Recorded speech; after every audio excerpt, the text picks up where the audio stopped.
Hello to everyone watching, and thank you for tuning in today. I'm Assemblywoman Megan Dahle. I represent the 1st Assembly District, which encompasses the northeastern corner of our great state, 9 counties and 25,000 square miles. I hope everyone who's watching today are well and safe. I know it's hard to stay positive during these uncertain times, but that's why we wanted to focus on the great work that's happening throughout our district and talking with individuals who are helping our community members and who are involved in all different aspects. Today we are joined by Jeff Fowle, who is representing the Siskiyou County Farm Bureau. Thank you, Jeff, for joining us today. He's the director of the Siskiyou County Farm Bureau. He's a 3rd-generation family farmer and rancher from Etna, California. He and his wife, Erin, and son, Kyle, raise registered Angus cattle, draft horses, alfalfa, and alfalfa grass hay grain as a rotation crop. They also start and train horses for riding, jumping, and driving. Jeff is involved with the youth agriculture education, and he's also taught as an ag teacher and involved with FFA and 4-H. So thank you so much for joining us today. And our internet connection is working. It's a small miracle in our district, across the district. So far, so good. So far, so good. So thank you so much for joining us. How are you? Doing well, thank you. Good. Thank you for taking time out of the middle of your day to come in. I know that that's not easy to do. So some people know about the Farm Bureau, but not everyone does. What can you tell us about the function of your county Farm Bureau? And just give us an overview. Siskiyou County Farm Bureau represents the agricultural families within the county on agricultural issues at the federal, state, and county levels. And we do outreach with our ag community when issues arise at any of those levels. And we are the individuals as a group, whether it be Siskiyou County Farm Bureau or California Farm Bureau or the larger American Farm Bureau, that goes in and as a representation of the agricultural community presents our unique position with certain issues, whether it be water, labor, pesticides, food security, etc. And as a county Farm Bureau member and director, it falls upon us to represent Siskiyou County agriculture. And you can imagine with a state as large as California that we do share some similar issues and some similar positions with farmers and ranchers in other parts of the state. And at the same time could be very, could find ourselves aligned on opposite sides of an issue. But Farm Bureau by its nature, we can agree to disagree and move on for the greater good of agriculture as a whole. So that's part of my next question. How do you coordinate with farmers and other organizations, agencies? I know the cattlemen, very often work with Farm Bureau on certain issues, but again, they could be on opposite sides sometimes. So how do you coordinate with that? So Farm Bureau is unique. We are not a single commodity representation. Farm Bureau is very holistic. Positions that we take, we have to weigh potential impacts on everything from the row crop farmers who are growing strawberries and lettuce, to the rice farmers, to the hay growers, to sheep, cattle, horses, and everything in between, including greenhouse, floral, etc. Also including aquaculture. And so we tend to look at issues from a 30,000 foot elevation to weigh and assess how certain actions will impact all of agriculture, not just one aspect of agriculture, which gives us a unique perspective. As far as outreach, we talk regularly with farmers and ranchers within our own county. whether they be growing sheep, goats, chickens, greenhouse, whether they are organic, conventional, niche marketing, you name it. We have to reach out and do our best to represent all of Siskiyou County agriculture on a face-to-face basis, and then take that input to our elected representatives, state, federal level, and also go in and sit across the table, sometimes alongside, sometimes on opposite sides, dealing with CDFW, NOAA, North Coast State Water Quality Control Board, State Water Resources, etc. But we take all that information with us when we're sitting at the table to best represent those whom we represent here in Siskiyou County. On your county board, how many members do you have? How many directors do you have? I believe currently we have 11 directors. Okay. So then that goes on to the state as well. You coordinate with your the State Farm Bureau quite a bit. Correct. And the 11 directors we have representation from Scott Valley, Shasta Valley, Butte Valley, South County. And then we have a northern group or a northern caucus of northern county farm bureaus. And then we have the state. And then obviously we have American Farm Bureau. Mm-hmm. So it's good to know that when you look at the, like you said, the overall reaching effects of what comes towards ag. I know when the ag overtime bill was coming up, it was, there's different aspects to all of that. And if you have orchards or row crops, for us, our labor is typically pretty seasonal, Correct. So that it's different for when someone says you're in agriculture, it does not mean the same thing for everyone. Correct, because your seasonal worker impact would be much different than a dairy who's year-round. Right. And there are individual specific challenges when you're looking at those who are moving from row crops in a field in the Central Valley, and then you have those workers that are then moving to an orchard or to a vineyard, and then you have a delayed growing season or some other environmental issue that slows one down, speeds one up, and you have two entities needing workers at the same time, but you have a finite number of workers available. How do we deal with that? Right, absolutely. So let's talk specifics about COVID and how it's impacting farmers, ag students, consumers. I know the Farm Bureau's front lines, locally, as well as our ag students. We have a lot of people very concerned about our FFA kids and 4-H kids right now. So it's a mixed blessing. Being a father, yes, my son is doing distance learning, but at the same time, I get him for a half day every day now, plus weekends. And so he's being more useful and functional on the ranch, which is a positive. There's definitely the lack of social interaction, the lack of the extracurricular activities, which are so valuable in all of our schools, whether it be sports, music, drama, you name it. Those types of interactions are missing, which is a shame, but understandably, we do what we need to do to maintain health and safety. That being said, not a lot in terms of the day-to-day activity has changed for those of us in agriculture. The crops need to be irrigated. The critters need to be fed and cared for. We're going about our daily business as it is. Right.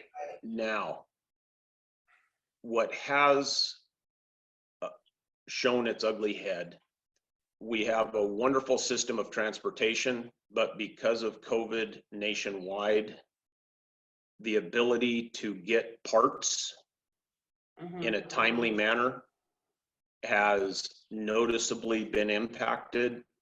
I lost a tire and a rim off my pivot, which under normal circumstances, within 2 to 3 days, I'd have a new rim here from Nebraska.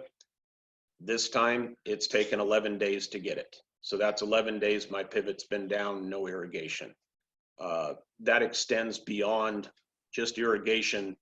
Traditional, what you would consider normal, easy to get parts that have to be ordered are no longer a next day. It now has become a next week, which creates some stress and strain. Adding on to that with COVID, obviously the markets or the market value for our commodities and our livestock have taken a major negative hit. The timing of this was really inconsiderate of the coronavirus. It could have waited another 40 days and it would have been better, so to speak. In California, it was right at the time where we'd normally be shipping our spring calves or our fall calves in the spring. We'd be shipping our cull cows. That revenue would be coming in, used for paying our property taxes and going into the summer. That didn't happen. The markets fell. A lot of cattle didn't get shipped, whether it be cows or calves. They didn't get shipped because the buyers weren't there, because the stockers weren't buying, because the stockers were holding on to their calves, because the feedlots were still full, because the feedlots weren't sending to the packers, because the packers cut down how many were getting killed due to social distancing. You can't have as many workers in the plants. And so everything slowed down downhill, which ultimately hits us here at the ground level. And so it's going to take a significant amount of time to get the peak in the market supply, so to speak, decreased to a point where the market returns to normal. If we're lucky, maybe 6 to 7 months from now, we might start seeing some semblance of sanity in the market. But that all depends how quickly our economy begins to roll again. So are most cattle, are people just holding on to their calves right now because there isn't a market to ship them to? Or like you spoke about trucking. I mean, Well, trucking. So most of us in California, we're getting hit with a double whammy because we have the drought right now also. Most of us have had a very low water winter, and there's not a lot of feed available, or we know that in most of the state there's going to be decreased amount of feed. And so you're stuck between a rock and a hard place. You've got calves or cows that you could send to the market, but you'll lose 400 on average, $400 a head on them. So do you take the $400 loss and cut your numbers and hope you have enough feed for what you have left? Or do you keep them and take the chance you can grow enough feed to last long enough to where the value comes up and you're either back at break even or only losing $100 or $200 a head instead of $400 a head?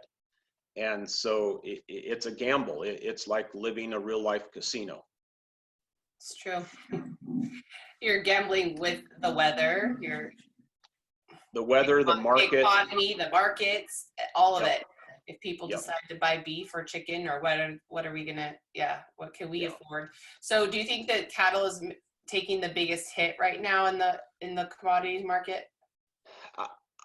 I couldn't honestly say cattle is getting the biggest hit. I know, the dairy industry is kind of bifurcated. You've got the whole milk, which have been taking it in the shorts for a long time, but now ironically, they're actually probably doing a bit better than those dairies that were supplying to processed milk creameries, because with the shutting down of schools and with the shutting down of restaurants, the endpoint demand for your yogurts, your cheeses, cottage cheese, etc., has basically dried up. And so the stories that you see with the dairies dumping milk tend to be the dairies that are part of that end of the supply chain. Whereas your dairies that are still supplying, their market is for whole milk, you still have a demand there. Now, the price still is not where it should be for them to make an honest living, but they are, perhaps you could say with an asterisk, doing better than the others. Your swine producers here in California are pretty much don't exist, but yeah, the swine market's taken a hit, the lamb market's taken a hit, the beef market's taken a hit. We all are seeing a major financial negative impact because of COVID. And, you know, as it relates to beef, it tends to be with that closure of the restaurants and your entities that do catering, American beef tends to be the majority of the supply for your prime cuts, your steaks, your high-end cuts. That's American beef. Your ground beef, yeah, that is supplemented quite heavily from foreign beef and is not utilizing American beef, which ends up, until those restaurants get reopened, until you start having events again that require the catering, you won't see a very quick recovery of US beef prices. So we're all in this together. I can't honestly say anyone's taking it worse than another. I mean, you look at our vegetable guys, they're plowing under lettuce, they're plowing under tomatoes, because when those come time to harvest, either A, you can't harvest as much as quickly because of social distancing, or your demand, the amount or quantity that your supplier can take, that's been cut down because of social distancing. They can't process it. And fresh fruits and vegetables, they don't have a long shelf life. Those that are going into the canning, the dried, etc., may get away from this a little better, but your fresh fruit and vegetable people, based on timing, they're taking it in the shorts as well. This is hitting all of us. Well, I think people don't understand is they're hearing these stories about farmers, you know, plowing under their fields and, you know, taking out lettuce, and I think what's very frustrating on the ag end of it is that people don't really necessarily understand that, well, just, why don't you just donate that? You know, that's been comments that have been made. Why don't you just donate well, it costs money to water those and keep them until they're mature enough to harvest. And then, as you know, we have a shortage of workforce Yes. And it's a skilled workforce. This is not just something that, you know, people say, oh, go out there, you know, go out and harvest. It doesn't work like that. These are skilled workers that Yes. ag desperately needs. And so I think that's something that's really frustrating on our end is why would you know, that's great food that should be in someone's hands. It should be in a food bank somewhere. Well, it doesn't just jump out of the ground. And I think that that's something that we really need to have some pretty frank conversations after this is all over about how do our food chains get from dirt to plant to into someone's hand, into a truck. We're short, you know, semi-truck drivers. Yes. We need skilled workforce in this state desperately. And one thing, and you're probably aware of this, having now been in office for a little bit, but AB 5 has really placed a challenge on agriculture that a lot of people don't realize, in that a lot of our drivers are semi-truck drivers who transport livestock and farm commodities, are independent contractors.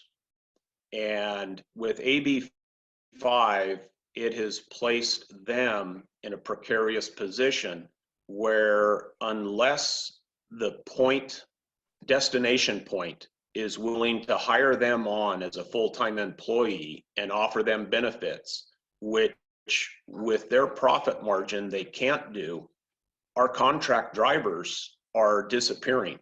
And so Yes, in some specific commodities where you have vertical integration, where you have one company that contracts the farming, contracts the transportation, contracts the processing, and contracts delivery to the end point.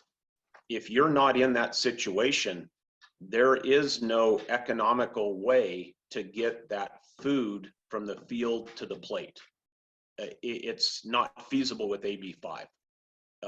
And with livestock, we relied on independent truckers to haul cattle here from Siskiyou County, either down to Shasta Livestock or down to Orland. Well, unless Ellington Peak or Orland Auction is willing to take those drivers on as full-time employees, we've lost 2 of them. They're no longer transporting cattle for us. And so we've got to find our own avenue. Instead of me taking 3 trips with my truck and gooseneck 2 miles down the road to a pickup point, I'm now having to make 3 truck and trailer runs of 400 miles round trip down to Reading.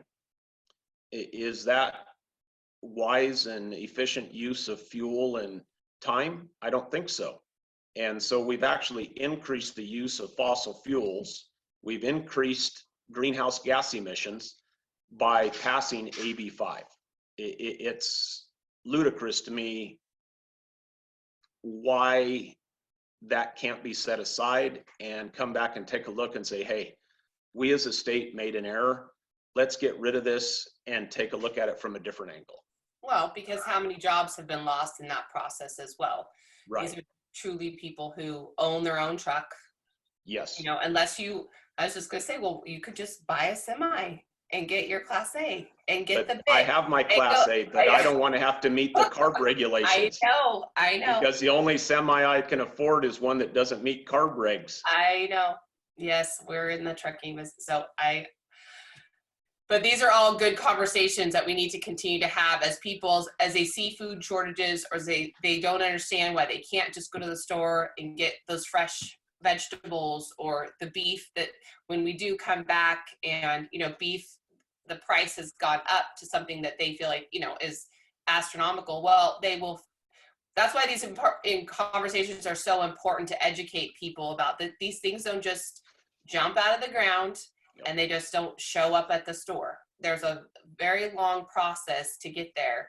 And all of that requires people who you're paying payroll taxes on. You know, we have so many questions now with unemployment rates going. Well, you know, there's going to be more questions, I think, I know for sure, as the months go on, of how we, you know, come back from this. But I want to switch gears a little bit, because I know you're involved in youth, and I know the Farm Bureau is very supportive of youth and ag. What are you hearing, you know, the farm animal, you know, for fair? I'm hearing a lot about fair, worrying about the kids that have already spent the, you know, the money up front. They have their animal, they have their pig, their steer. Are you hearing anything? I am. And so the realist in me, so I'm split 2 ways on this. Here's the realist. Agriculture is a risk, and the majority of our 4-H and FFA kids for darn near the last 4 decades have enjoyed the ability to raise animals, have the experience of feeding that animal, paying the expenses on raising that animal, taking it to a junior livestock auction, and then by the blessings above and the wonderful support of our local communities and businesses, have received a price anywhere from 6 to 12 times what the actual market value of that animal is. And the realist says that's not a real good education on what agriculture is really about. I can remember back in the day when I was taking a steer to the fair, and I celebrated when I was able to get 85 or 90 cents a pound for that steer. I celebrated when I was able to get $1.50 to $1.85 for that lamb. And I paid my bills and I maybe had a Benjamin left in my wallet afterwards, but it was the experience. It's a learning experience. And too many, personally, I think too many of our junior auctions have gone so far overboard. Not that I do not appreciate the wonderful support from the community. I get that the kids, yes, my son included, he's putting that money for a college fund. I get that. But this is probably going to be one of those years where some fairs are taking advantage of online video auctions. And so the kids are still able, to receive a return on their investment. But it's probably going to be closer to real life. And a lot of those kids who for years have been saying, oh, this is a way to rake in the dough and buy the new pickup, etc., they're going to get a wake-up call this year. And no, they're not going to be making $1,000 on a lamb. It may be a couple $100 this year. It may be closer to break even. And so I think the learning experience is actually going to be amplified because of our situation. But I also know that it's going to be and has been, especially for those fairs that have already occurred, it's been a tremendous financial burden on them because fairs rely on attendance. And fairs are what make our communities unique. It's an experience for the locals to come together and see what has been made, grown, and produced within that county. Everything from home economics to agriculture to horses, you name it. That component is going to be a tremendous loss and has been for those that haven't been able to have a fair, and probably will continue for those fairs coming up. I'd venture at least through June. Now, possibly some of those that aren't supposed to occur until end of July, August, September, maybe those will still happen. But I have a feeling they aren't going to be happening as we have known them to occur in the past. There are probably going to be attendance limitations, etc. Fairs are, for a lot of nonprofits, that's their fundraiser for the year, whether it's Rotary, Lions, Kiwanis, you name it. They count on those fair events to raise the funds to go back into the community. And so we're going to be seeing a real challenge for a lot of nonprofits, and I ultimately probably a real negative impact on our communities without that ability to gather and socialize and recognize individuals from our respective counties. Yeah, our fairs are definitely gonna feel this for sure, considering they don't just, it's not just a once a year event anymore. They host so many different things. There are base camps during fires. They're consistently called out to be by our governor as a place that we're going to, use as state property. So I'm going to, in my position, push very hard to make sure that they receive some funding, because they have been sustaining themselves for years and making the state money, honestly. Yes. They put money back into the budget every year. So, and you mentioned, a big one, California being in a drought this year, our local Siskiyou Golden Fairgrounds has been a base camp for CAL FIRE and Forest Service for several years. And there needs to be some relaxation on the restrictions, because there aren't a lot of places that offer the facility for those fire camps to do what they need to do. And in a drought year especially, we know we're going to have wildfires. It's not, if, it's when are they going to start? right. And our county fairgrounds are key components to seeing that those fires are dealt with in a quick way. No, and they don't have, their buildings and all the maintenance that you can't just turn the lights off and then turn them right back on when you need them. They need to have maintenance, and they need to have people there ready and willing to go when you're right, when the fires happen. So that's something Yes. else we need to start talking about more is we're in COVID right now and we'll get through that and we'll get past that. But in the process of that happening, fires are coming. So Yes. have another. So I wanted to kind of wrap this up, and we've been talking a lot about farmers and ag. What can local people do who aren't in ag support their farmers? I know Siskiyou County, you guys have farmers markets, which I'm sure that, aren't happening now, but something that we could be doing, people outside of the ag community to do to help. I mean, I know every year we buy an animal at the fair. That's something that our family does, and we eat an entire steer in a year. And but what can people be doing? So it's twofold. In the near term, I would concur. There's opportunity, obviously, with state and federal law. There are ranchers out there growing cattle, sheep, hogs, chickens.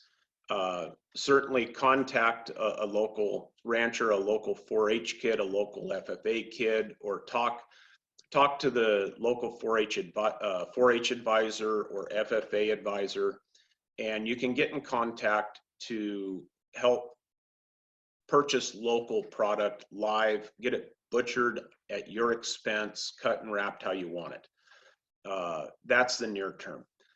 Looking long term, I think this whole COVID experience has placed kind of a bright spotlight on a major limiting factor of local communities being unable to purchase local product. And I say that in the sense with livestock, because we have seen such a tremendous decrease in processing ability. I used to use a slaughterhouse down in Orland that was wonderful. I could ship them down there and they were inspected for kill, cut, and wrap. And then I could sell that product as a product, not as a live animal. And so we have a lot of people, they may not have a freezer where they can put a whole steer or a whole lamb or a whole hog, but they could buy 20 pounds of mixed cuts or 50 pounds of mixed cuts. But without facilities available to do the inspected kill, cut, and wrap, legally, we can't do that. And we're limited now. We've got one up in Roseburg, Oregon, which, 5 Marys uses. I believe Gareth Plank uses it. Several use that Roseburg facility. But we need to start allowing some flexibility and regulation so that more local processing facilities can come into business to be able to allow local producers to legally provide local food to local consumers. And if nothing else, I think this COVID experience has put the light on, there is a limitation there for being able to get local food to local consumers. Mm-hmm. That's true. Yeah, and we, so many of us are, well, I'm not buying chickens, but I have a lot of friends and family that, now they have 24 chickens and they're putting in chicken coops and they're going to do the garden that they've wanted to do for 3 years. They're finally, they're home, they're spending that time, but we're also seeing a disruption in being able to just buy the plants. People are used to be able to go to Home Depot or somewhere and to buy, the tomato started, not necessarily from seed. And actually I have a friend down the road that she, for the first time, started everything from seed, and they just transplanted everything yesterday. So I think it is showing a spotlight, the process for some of us. And we live remotely, as do you, and most of this district is pretty rural, but we still have been able to go to the grocery store and buy a tomato if we wanted one. We didn't necessarily have to raise our own or go buy a steak or a chicken or whatever. So I think a lot of us that farm and ranch, we're great at growing hay and livestock in large quantities. But when it comes time to tending a garden, our family, we gave up, because by the time we get in from a day on the ranch, we're too darn tired to go weed or worry about watering. And it's like, no, we gave up on that. We'll go to the store. We've got our freezer with our own product. Yes, we don't have a garden either. I have a beautiful yard. I have plants that I put a sprinkler on, and that's what I have. And I grew up with chickens, and I was the one that had to go gather all the eggs. And so absolutely not. I'm not going to deal with the chickens who attack you when you go get their eggs. So the Dahles are probably going to be without chickens for a very long time. My Jeff, mom has our chickens, so luckily, yes. So she has the hens, she collects the eggs, and so when I'm on the east side of the ranch, about every 2 to 3 days, I get a nice crate of eggs, and so we don't have to mess with them. Okay, well that would be a deal I'd like. It's a good trade-off. That's a good trade. Well, thank you so much for joining us today. How is the best way to get a hold of the Farm Bureau? Is it the website? It is SiskiyouCountyFarmBureau.org? Yes. Okay. Yep. All right. Well, I just want to thank you so much for joining us today. This video and other information and updates are available on my website. Thank you again for joining us, and I hope that you've all learned some helpful information today, then as we all try to protect and prepare our families and ourselves, our communities during these uncertain times. God bless you and your families. Thank you for staying safe. Stay home for now, and we're all in this together. Have a great day.